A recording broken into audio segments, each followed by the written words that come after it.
Come on in. Come on in. Wow. Our cruise from hell, as they say, continues, doesn't it? Yeah, a bit better than last week. Yeah. Well, I don't know.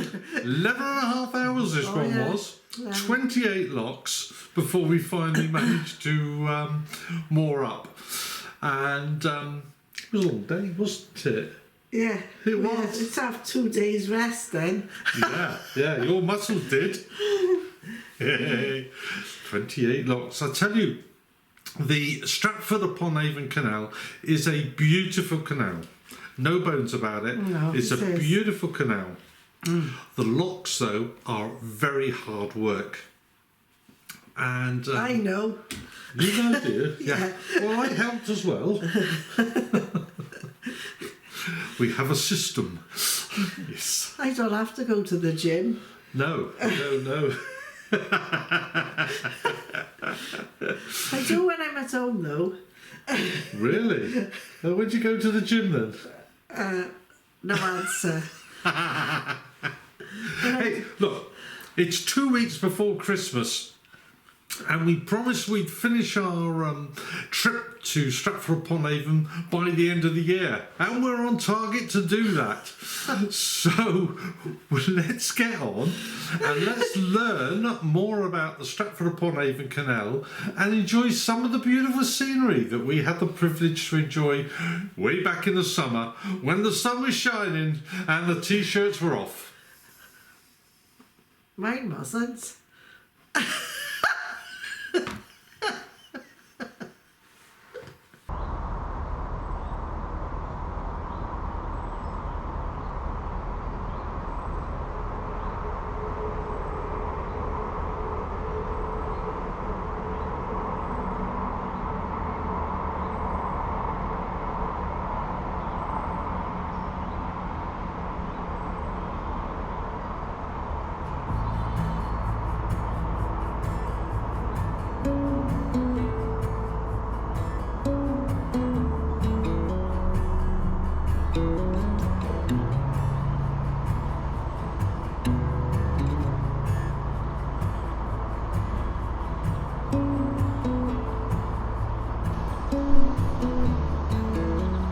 After the soaking we had when we came up through the locks, we decided that we couldn't put up with the dripping of the tree on top of the boat any longer, and so Muggins here thought it would be good fun to move a little bit further on down the canal and find some nice almco. That proved to be not the case until we reached this beautiful spot here at Rowington. And it was here at Rowington that we enjoyed a pleasant weekend away from all the hassle of what we'd already been through. Unfortunately, these 24-hour moorings were to be our home for about 7 or 8 days on our return journey. When we actually got back to this point on our return journey, I sort of collapsed in the sense of I went down with COVID, but my body just gave way and I had no strength or anything. Both Carol and I suffered really badly with COVID here, and thanks so much to one of our subscribers from our 24/7 camera, Keith. He turned up one morning with a life-saving bag of groceries and medicines for us, totally unexpected. What a fantastic gesture that was, and we really so much appreciated it, and thank goodness it helped all those paracetamol at least to get us through this horrible COVID thing. Anyway, let's get rid of COVID now and we'll continue our cruise towards Stratford. We are at Rowington, as I said, and here is a bridge, and just over the bridge on our right hand side, just going out of the picture now, is a most delightful pub where we went and had Sunday lunch. On the way out, that is. On the way back, no, we didn't go anywhere.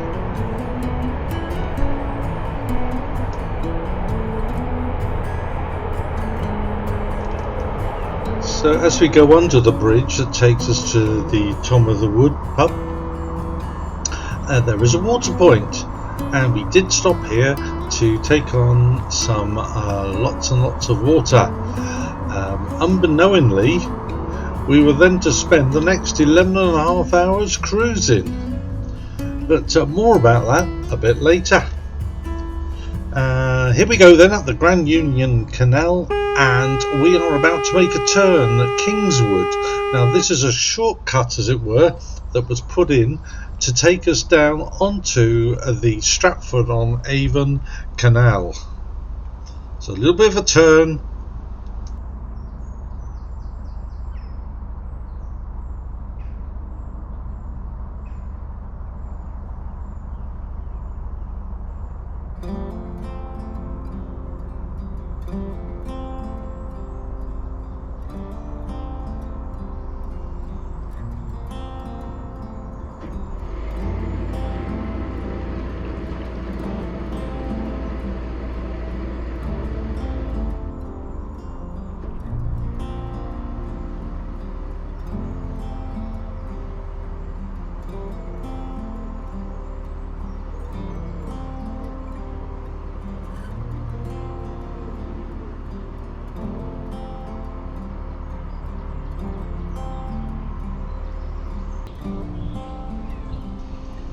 Now you can moor in this cut.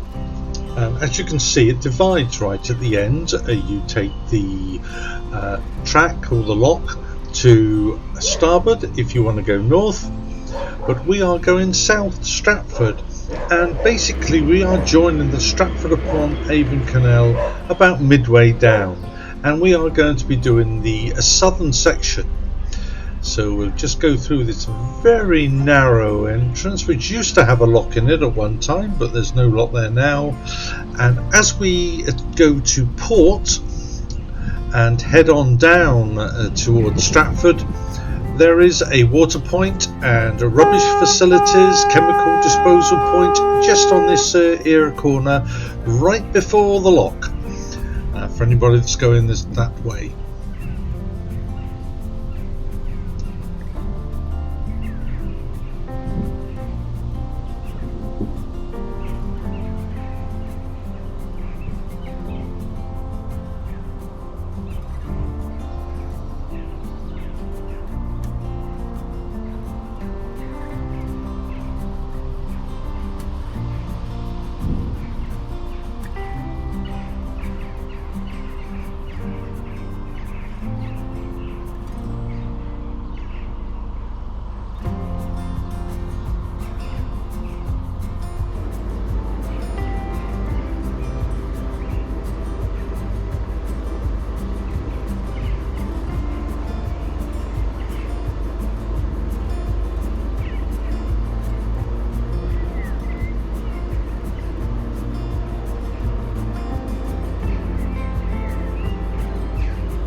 For the most part, we found the Stratford-Upon-Avon Canal to be very scenic and indeed very beautiful.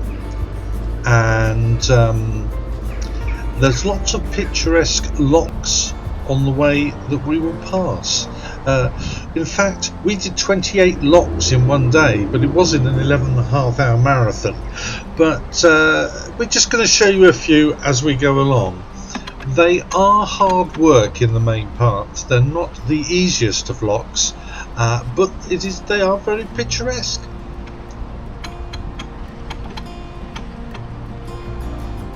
All the way.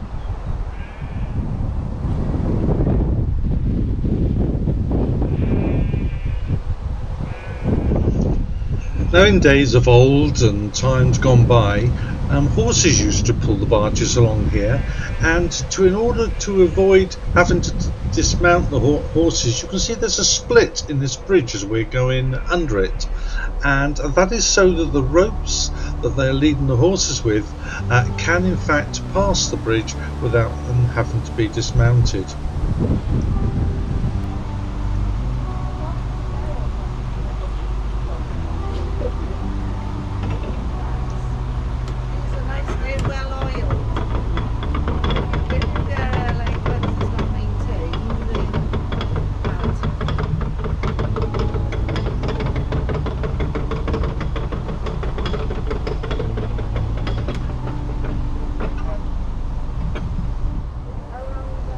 A little bit of help is always welcome, and thank you very much to the gentleman who helped us with that particular lock.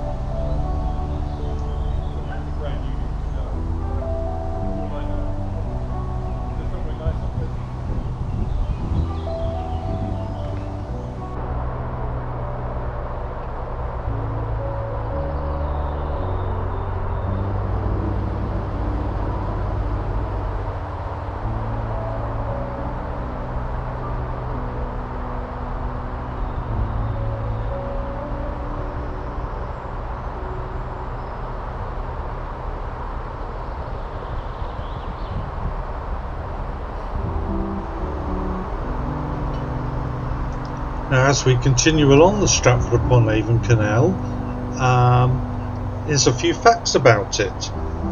It was built between 1793 and 1816 and runs for some 25.5 miles, which is around 41 kilometres in total.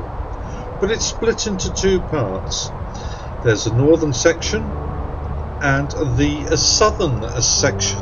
Now, the southern section, as we know, goes off to Stratford-on-Avon, and the northern section goes up to the Birmingham Canal at Kings Norton.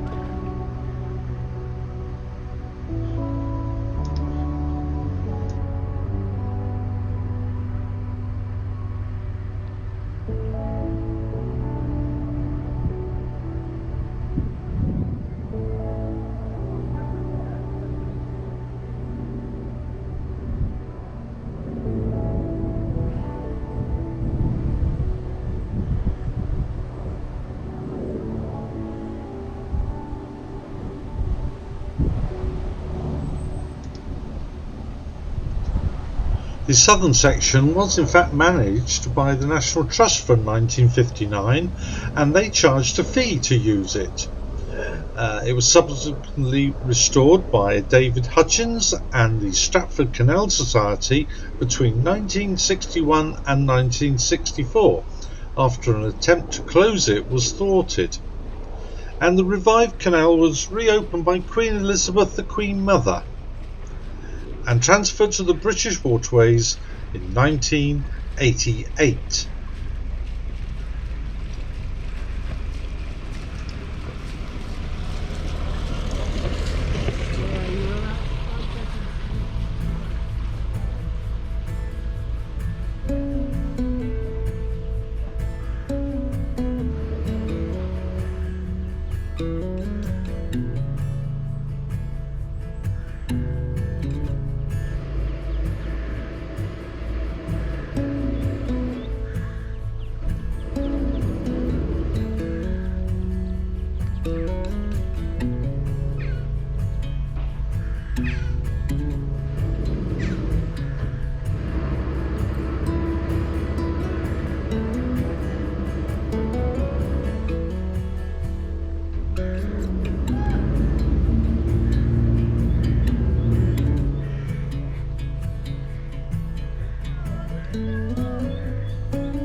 those that like their pubs, the fleur-de-lis can be found just to the right hand side of Lock 31, which is also known as Ned's Lock. I call it something entirely different, as we will shortly explain.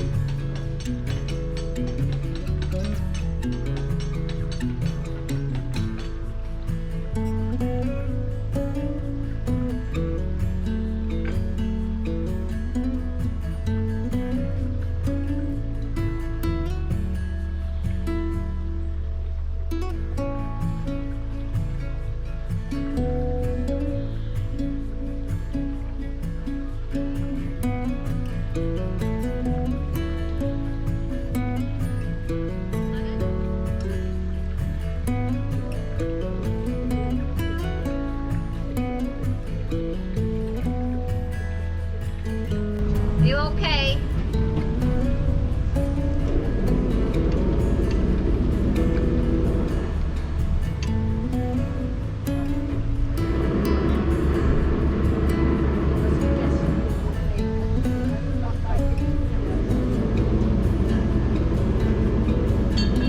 It indeed took several attempts to get out of this lock. Quite why I think was to do with the water levels. They are just so shallow in the hot summer that we've just had. Now on the way back, just past this bridge is a water point, and we decided to fill up with water. Now unfortunately I then spent an hour and a half stuck on this sill trying to get in or out of this lock coming back, and in fact the only way we managed it was to drain all the water from our tank, so we just lovingly just filled up with, and we just managed to get into the lock and continue our homeward journey. We did then moor up outside the moorings by the fleur-de-lis, where we were, had another one of them Sunday lunches, but I've got to say the Tom o' the Wood was far better. As you can see, I'm really struggling to get out of here, and in the end I had to take a big run at it, and whatever was causing the problem cleared. Somebody said there was a branch in the water afterwards. It was obviously getting underneath my keel. However, the gate itself didn't really open either, and we had to put pressure against the gate so I could get the boat through it. So I was stuck at the bottom and stuck on the side, and as you can see, I finally got out. But oh boy, I wasn't a very happy bunny, especially on the way back. We didn't film that, but my word, an hour and a half stuck in an entrance to a lock with everybody trying to tell me how to deal with it. Oh boy, oh boy.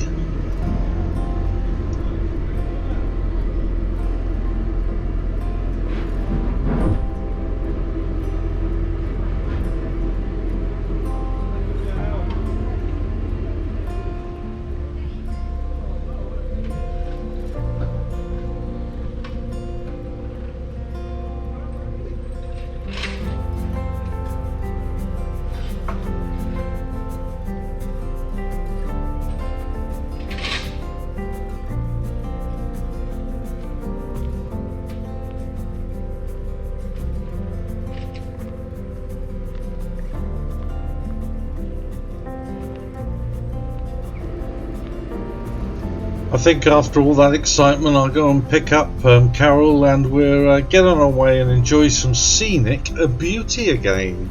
And you can join us too.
Unfortunately, my bow camera had a long go run out, but I was able to secure the next lot of footage, both from Carol's excellent photography and from the 24/7 cameras. Now, there is the Edstone Aqueduct in this section, and it is the longest cast iron aqueduct in England. It crosses a minor road, a stream and a field, and a railway line. And it is some 475 feet long, or 145 metres. Now, unusually, the towpath is level with the bottom of the canal. I don't know if you can see it from there, but when you're walking along there, you would actually be looking at my feet. It's quite an interesting structure indeed. And it was completed in 1816 and is an early example of the prefabricated structures that I've previously mentioned. It has formed of 35 separate sections all bolted together, and it sits on 13 brick piers, creating 14 spans. The trough itself is 2.7 metres wide, or 8 foot 9 inches, and is a depth of 1.5 metres. It's also a Grade 2 listed structure.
Now, as I mentioned, we were thwarted by low water levels and not being able to get close to moorings so much of the time. We didn't want to be under trees, we wanted to get the sunshine onto our solar. Plus, the broadband reception is pants down most of this way, and we had 24/7 live cameras going, and we feel sort of a duty to try and keep some form of signal going for those that are watching, because they watch from all around the world.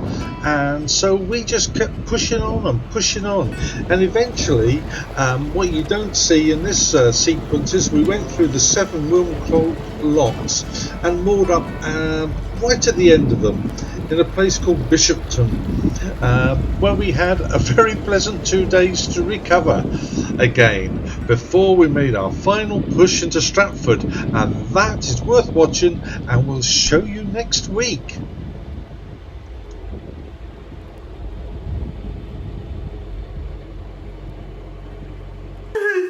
Oh dear.